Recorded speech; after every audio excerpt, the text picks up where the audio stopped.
Muy buenas a todos, hoy vengo a hablaros de la situación que desgraciadamente está viviendo Cuba. Desgraciadamente no en el sentido de que la gente se revolucione, de que la gente vaya en contra de este régimen, sino de las represiones que están sufriendo. Cuba sofoca el estallido social con la puesta en marcha de un gigantesco plan represivo. La situación en Cuba es cuanto menos preocupante y esto viene dado por muchos factores. El primer factor es la falta de libertad, es decir, los cubanos no tienen la libertad que poseemos nosotros, por ejemplo, en Europa, que poseen otros países latinoamericanos, que posee Estados Unidos. Y el pueblo cubano está un poco cansado. Una de las pancartas que me impactó fue una que decía lo siguiente: si nos callamos, nos matan. Si hablamos, nos matan. Entonces hemos perdido el miedo a la muerte y vamos a hablar para no morir callando. Nosotros como nación española deberíamos apoyar esta revolución, como hizo Vox, diciendo que su revolución es nuestra revolución, y no blanquearlo diciendo que Cuba no es una dictadura, como dijo Podemos, o evitar decir que es una dictadura, como dijo el PSOE, que solo dijo que no es una democracia. Voy a poner a continuación un personaje que me parece un poco idiota, hablando un poco de lo que es Cuba y de lo que no es Cuba, según la ONU, la UNESCO y la UNEF y la UDEF y todo lo que quiera. En Cuba no hay gente viviendo en la calle. En Cuba no hay niños. ¿Qué Cuba está viendo él? ¿Cómo? Perdón. En Cuba no hay gente viviendo en la calle. Debajo de mi casa vivían dos personas que se murieron de frío. Perdón. No. A ver, ¿qué Cuba estaba hablando? Que no hay desnutrición infantil. Bueno, ¿tú has ido al campo cubano? Vos podés ¿Has decir, visto al campo cubano? ¿Has visto a los niños cubanos? ¿Me vas a decir a mí que no hay desnutrición infantil? Las estadísticas de las Naciones ¿Qué? Unidas. Las Naciones Unidas no entra Cuba. Mira, cámaras y señores, en Cuba yo creo que no hay una dictadura por tal cosa. A ver, ¿por qué? Clarísimo. Mira, yo te digo, es fundamental entender que en Cuba hay elecciones cada 5 años. ¿Cuántos partidos políticos participan de cada elección? Ninguno. Pero perdóname, discúlpame. ¡Qué democrático!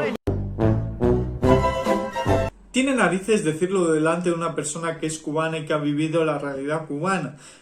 Recordad que en las dictaduras hay mucha represión y hay mucha desinformación. Tú en una dictadura como la de China no tienes acceso a lo que está pasando realmente en China. O Corea del Norte, que es mucho más blindada que China, no tenemos noticias de lo que pasa realmente en Corea del Norte.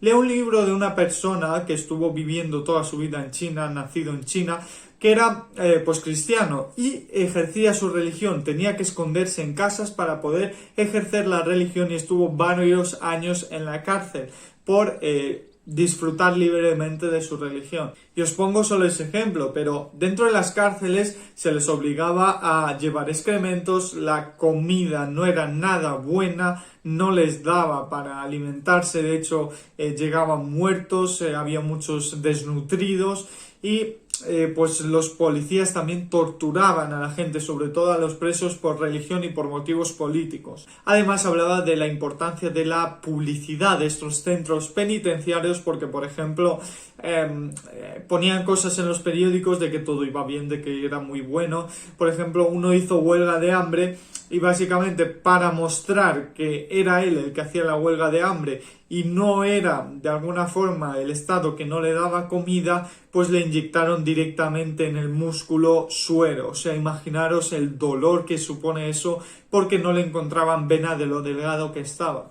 Además, no sé qué hace hablando una persona que no sabe nada de Cuba frente a un cubano que ha vivido en Cuba. La sanidad en Cuba, por ejemplo, es desastrosa, excepto para turistas porque ahí la tienen condicionada bien y para las élites. Luego tienen una alimentación pésima, es decir, no se les deja ni siquiera...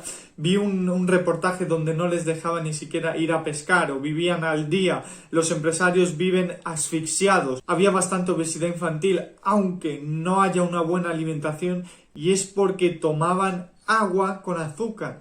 Y eso... sí, tiene sales, tiene lo que quieras, pero el azúcar en agua y meter azúcar directamente engorda mucho. Por eso hay tanta obesidad infantil en Cuba. O sea, no son invenciones, realmente eso tienen en Cuba ahora mismo. Es normal que el pueblo cubano salga a la calle. Mi único miedo de todo esto es que no tenga la suficiente fuerza como para derrocar un régimen. Llevan desde los años 60, 59, 58, llevan más de medio siglo gobernando ahí con dureza, con represión, manteniendo cerrado, compacto todo el régimen.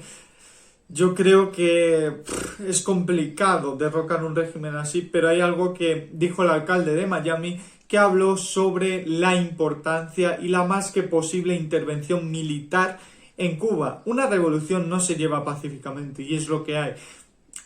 Sería todo ideal que fuera pacífico todo, que con unas pancartitas y con una mayoría fuera suficiente como para derrocar al régimen, pero no es así. Las revoluciones están empapadas de sangre de inocentes, de sangre de culpables y de mucha violencia. Es lo que hay, es el mundo en el que vivimos, así es el ser humano. No podemos cambiar eso. Ojalá pudiéramos. Biden hizo un comunicado también en el que hablaba sobre que los cubanos están buscando sus libertades, están defendiendo algo bueno, algo que es necesario defender. Aparte, hablemos un poco al final sobre el bloqueo económico. Os voy a dejar el vídeo de Rayo que lo explica. Es que Rayo eres un crack. Lo explica Rayo perfectamente, no tengo yo los suficientes conocimientos y datos para explicarlo, al menos como lo hace él, por lo tanto os lo voy a dejar en la descripción, le echáis un vistazo, y yo os voy a decir una cosa, que creo que los que hacían el verdadero bloqueo eran los propios cubanos, porque acaban de dar una ley hasta el 31 de diciembre en la que desbloquean y quitan aranceles para poder traer tanto comida y productos de medicina a nivel privado, es decir, que antes no se podía, tenías aranceles y no sé qué. Fijaos que quién tenía el bloqueo, pero luego Cuba, como institución, quería capitalismo económicamente y poder disfrutar de todas las libertades de un país libre en cuanto a economía y a intercambio y a comercio y a de todo. Pero claro, siempre fue una mentira del régimen lo de decir que ya está, es el bloqueo de Estados Unidos y echamos el bloqueo a Estados Unidos de todo. Básicamente es eso. Yo os dejo mi reflexión rápida sobre esto. Yo de todo corazón quiero que salga adelante la revolución. No, el socialismo no lleva nada bueno, el comunismo no lleva nada bueno. Ojalá lo entendamos en España antes de que sea demasiado tarde. Venezuela decía que no iba a llegar a esta situación, Cuba decía que no iba a llegar a esa situación, Argentina dice que no va a llegar a esa situación y están haciendo pasos agigantados hacia esa misma situación. No queremos comunismo, no queremos socialismo, queremos libertad. Y a veces, hasta que no lo vivimos en nuestra propia piel, no lo vamos a entender. Es muy fácil ser comunista, socialista desde un país libre. Suscribiros, dejaros un like y nos veremos en el siguiente vídeo.